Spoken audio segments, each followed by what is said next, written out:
ఇప్పుడు మనం 2024వ సంవత్సరం సెప్టెంబర్ నెల 1వ తేదీ నుంచి 30వ తేదీ వరకు ద్వాదశ రాశుల్లో 5వ రాశి సింహరాశి జాతకం చూడు చిలకమ్మ ఎట్లా ఉంది.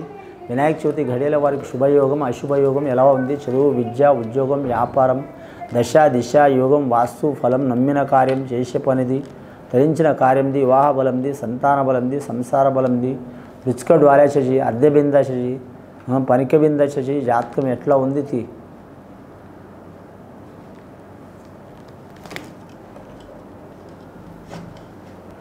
భోళా శంకరుడు వచ్చిన వారి పేరు మీద అడవపడి 66 వారాలు భోళా శంకరుడికి పూజ చేస్తే సింహరాశి వారికి కలిసి వచ్చే అవకాశం ఉంది. అలాగే వారి జాతకంలో లక్ష్మీదేవత సరస్వతి వినాయకుడు వచ్చిండు. కానీ స్త్రీలు లక్ష్మీదేవత సరస్వతి దేవత విఘ్నేశ్వరుని ఆరాధన చేయడం మూలంగా చాలా వరకు మంచి ఫలితాలు కలిసి వచ్చే అవకాశం ఉంది. సత్యనారాయణ స్వామి వ్రతం చేయడం మూలంగా మాత్రం వివాహ కార్యాలు కలిసి వస్తాయండి. అలాగే గృహం నిర్మించడం కానీ కొనడం కానీ అమ్మడం కానీ రిపేర్ చేయడం కానీ రియల్ ఎస్టేట్ వ్యాపారంలో కానీ కలిసి వస్తుంది వారి జాతకంలో. కానీ శక్తి ఉన్నవారు మాత్రం సొంతంగా సత్యనారాయణ స్వామి వ్రతం చేయొచ్చు. శక్తి లేని వారు సామూహికంగా అందరితో కలిపి మాత్రం సత్యనారాయణ స్వామి వ్రతం చేయడం చాలా వరకు మంచిది. ఏ మాసమైనా సరే పౌర్ణమి తిథిలో పూజ చేయాలండి, చాలా వరకు మంచిది వారి పేరు మీద. ముఖ్యంగా సింహరాశి వారి జాతకానికి ఆదాయం 11, ఖర్చు 21 ఉంది. సాయం చేసేది 7, ఏడిచేది 14 మంది. వారి జాతకంలో చూడాలంటే మాత్రం ఒకటి చేస్తే ఒకటి అవుతుంది వారి పేరు మీద. నైట్ చూస్తే అది చేయాలి ఇది చేయాలనుకుంటారు కానీ పొద్దున ఏ పని జరగదండి. నమ్మిన వారు వారికి తప్పకుండా హ్యాండ్ ఇచ్చే అవకాశాలు ఉంటాయి. పేరు గొప్ప ఊరు దిబ్బ అన్నట్టు ఉంటుంది. ఎక్కడ పోయినా వారు పనుల్లో రాణిస్తారు కానీ ధనం మాత్రం చాలా ఇబ్బంది ఉంటుంది. రాజకీయ రంగంలో మాత్రం చాలా వరకు మాత్రం ఇబ్బందికరమైన పరిస్థితి ఉంటుంది వారి పేరు మీద. లేనిపోని కేసులు చిక్కులు చికాకులు ఎదుర్కొనే అవకాశాలు ఉంటాయి. కానీ వారు దొంగలపోయిన దొరలపోయిన తక్కువలపోయిన ఎక్కువలపోయిన పోలీస్ స్టేషన్ల పోయిన కోర్టు కేసుల పోయిన పంచాయతీల పోయిన కుల పంచాయతీల పోయిన అన్నిట్లా గెలిచే అవకాశం ఉంటుంది వారి పేరు మీద. కానీ ఎక్కడ పోయినా మాత్రం డబ్బు మాత్రం ఖర్చు కాక తప్పదు.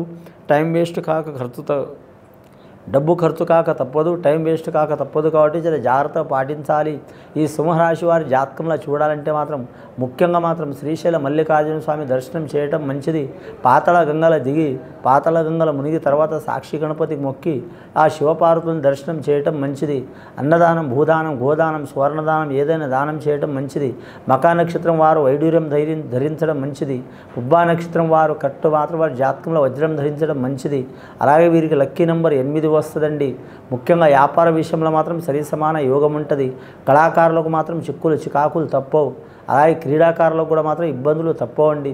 అలాగే పెద్ద లెవెల్లో ఉన్నవారు కూడా ఇబ్బందులు తప్పవండి. ముఖ్యంగా సింహరాశి వారికి 7వ స్థానంలో శని నడుస్తుంది కాబట్టి 7 రకాల చిక్కులు వచ్చే అవకాశాలు ఉన్నాయి. 1 ధనపరంగా, 2వది ఆరోగ్యపరంగా, 3వది పర్సనల్ లైఫ్లో, 4వది సంతాన మూలంగా, 5వది కరెక్ట్ మాత్రం అన్నదమ్ములతో చిక్కులు, 6వది స్త్రీ మూలంగా, 7వది మాత్రం ఏ వ్యాపారం చేసినా కలిసి రాదండి. ఈ రాశి వారు పరమశివుడిని దర్శనం చేయడం చాలా వరకు మంచిది. అలాగే మాత్రం శ్రీ సత్యంగల దేవుడు సత్యనారాయణ స్వామిని పూజ చేయడం చాలా వరకు మంచిది. ముఖ్యంగా వీరి పేరు మీద మాత్రం ఇనుము వ్యాపారం మాత్రం కలిసి రాదండి. వీరికి అన్ని వ్యాపారాలు కలిసి వస్తాయి.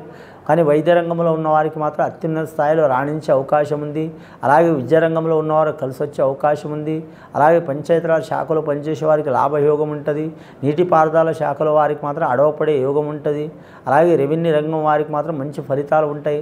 ఐఏఎస్ ఐపీఎస్ రంగం వారికి మాత్రం విపరీతమైన చిక్కులు చికాకులు తప్పవు. రాజకీయ నాయకులకైతే అబండాలు చిక్కులు చికాకులు వచ్చే అవకాశాలు ఉంటాయండి. ఏరే దేశం ఏరే రాష్ట్రం ఏరే ప్రాంతం వెళ్ళాలనుకునేవారు కలిసి వస్తుంది.